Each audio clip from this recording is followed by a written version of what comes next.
Përshëndetje, unë quhem Erisa Bardasheshi dhe jam në klasë të 5.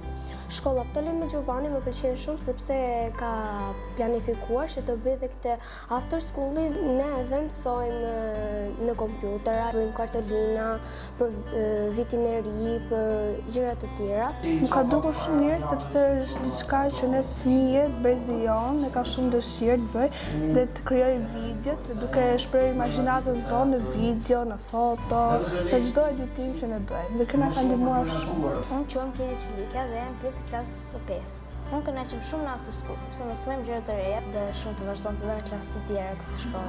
Unë quhem Tereza, vi nga shkolla Qemala Gjasani. Mua më pëlqen after school-i. Aty bëjmë lule, vizatojmë, bëjmë shumë gjëra. Përshëndetje, unë quhem Melisa, vi nga shkolla Qemala Gjasani dhe unë son dua të them që ka marrë pjesë nga after school-i dhe më pëlqen gjithçka që po bëj, si për shembull ne te after school-it vizatojmë, krijojmë lule, bëjmë piktura. Edhe unë këtë gjë dua që ta vazhdojmë, mos ta ndërpresi.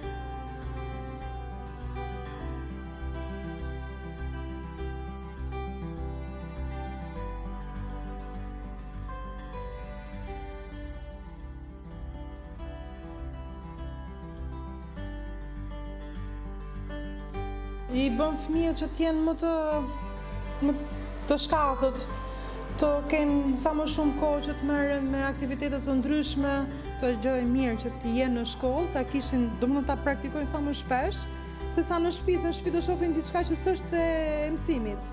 Kështu që prandaj jam shumë e kënaqur jashtëzakonisht. Është duk shumë interesante kjo gjëja që domethënë po përparon shkenca, po përparon gjërat, sidomos në këtë shkollë që është një shkollë shumë e mbrapambetur në çdo gjë, pavarësisht me stafin që është i mrekullueshëm. Po, mua më duket interesante dhe ju shërbej atyre për mësime që të mësojnë dhe të ecin përpara.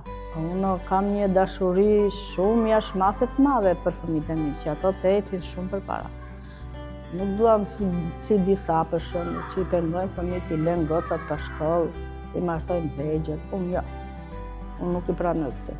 Jemi në një kohë të zhvilluar, të praktikojnë gocat, të shkojnë nëpër shkolla, të mësojnë, si gjithë të tjerët, jo të jenë të mbyllura, të mbytura nëpër halle, nëpër probleme.